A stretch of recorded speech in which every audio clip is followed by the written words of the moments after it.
text.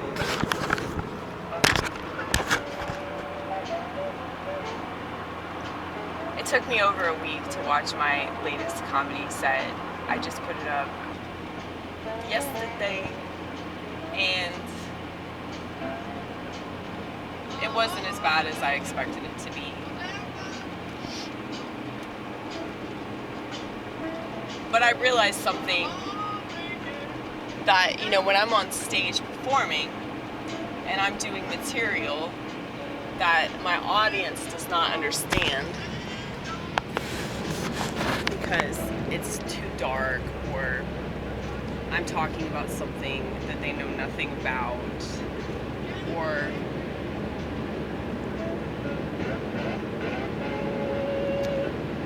they're not on my team. Most people are not on my team.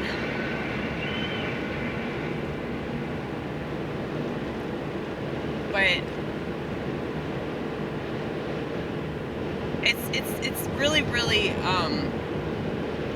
awkward, you know, when I'm up there. Like, so fucking awkward. I hate it.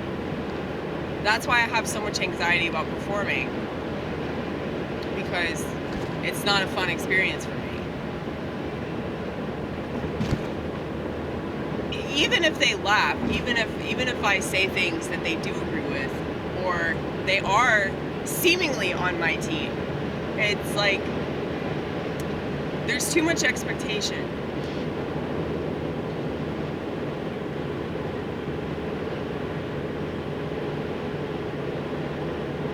So it just reminds me of regular ass life. Which is also not fun a lot of the time, you know? Go on.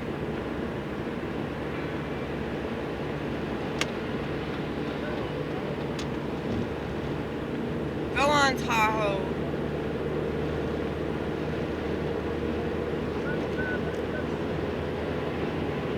But yes. It always gives me a lot of hope, though, when I watch these, because I realize that what I'm self-conscious about is for a good reason, you know, like, I'm self-conscious about saying things in a certain way, but, you know, if I'm talking about something and it doesn't work, and people aren't laughing, or people don't get it, but I still keep talking about it, you know, I'm impressed with myself. I'm impressed with the fact that I still have the courage to say things that people find hard to hear, and I don't back down about these points that I'm trying to make. So yeah, delusion works very well. If you're an artist, you have to be like somewhat delusional in order to stay motivated to do it, because so few people are going to understand it. You're going to be met with such opposition, it's not even funny. And all that opposition is going to come from sheep, you know? So, that's also encouraging. You think it would be discouraging. I mean, well, I guess it just depends on the day. Sometimes I am very discouraged by it. But then other times I'm like, no, you're doing it right. If the sheep hate you, then you must be making good points.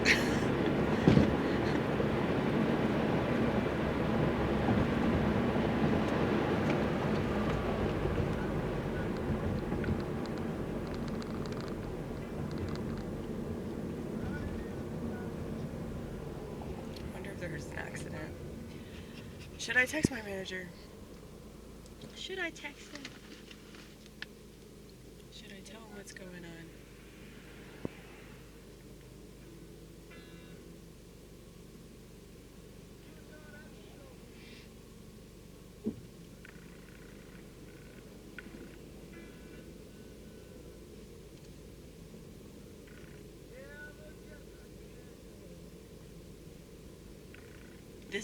This is the part where people turn around.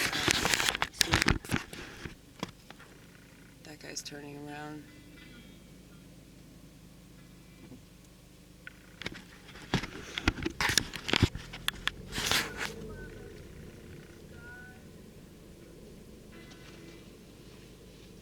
The thing is, I'm always fucking late, so it's kind of pointless to call and be like, I'm really gonna be late. Because they already know that. But if I'm extra late, I can blame it on something else. Like this. But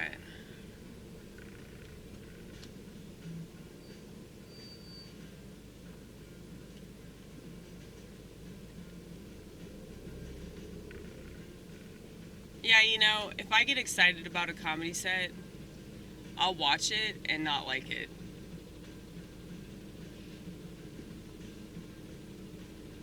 If I'm self-conscious about it and I'm dreading watching it, I'll typically think very highly of myself afterwards because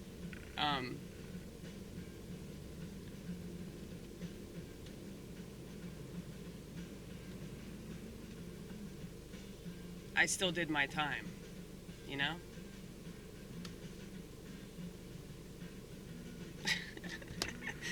I still stand by the best part of that set being Josh eating that Cheeto.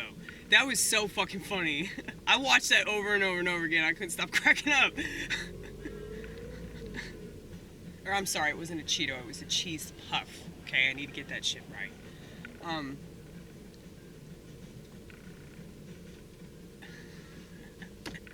I always bring food to the East Room and he never takes any of it. But then I bring like fucking genetically modified garbage and he eats that shit. Oh man. That was funny though, wasn't it? I think stuff like that is funny.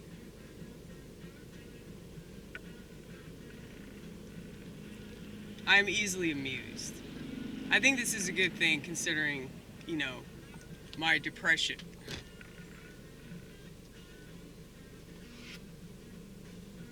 Like I said, I'm trying to come up with new terms to describe.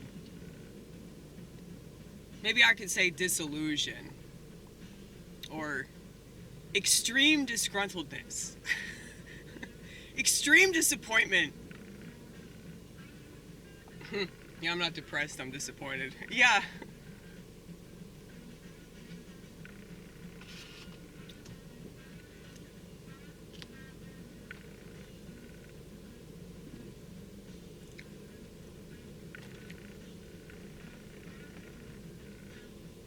Well, you know, depression usually doesn't involve having a conversation.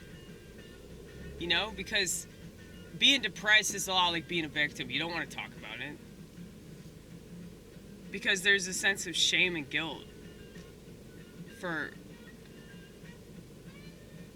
being on that level. Because you think it's your fault. And that's why I think that there are multiple sides to mental illness, but I think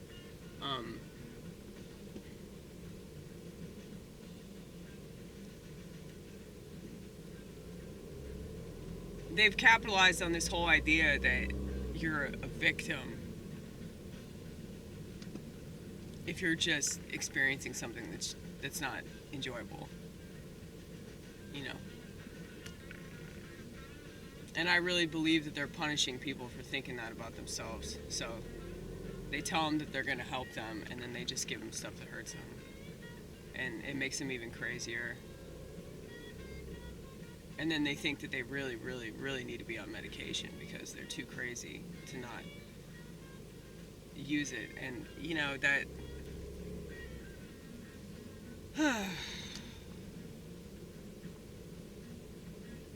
That's a much harder thing to talk about. You know, like, how could I convince people of that? Like, oh yeah, you know those people that you pay to help you? Yeah, they're actually poisoning you. And they made you think that you enjoy it. They made you think that you aren't capable of functioning without being poisoned. You know? How do I fight gaslighting? That's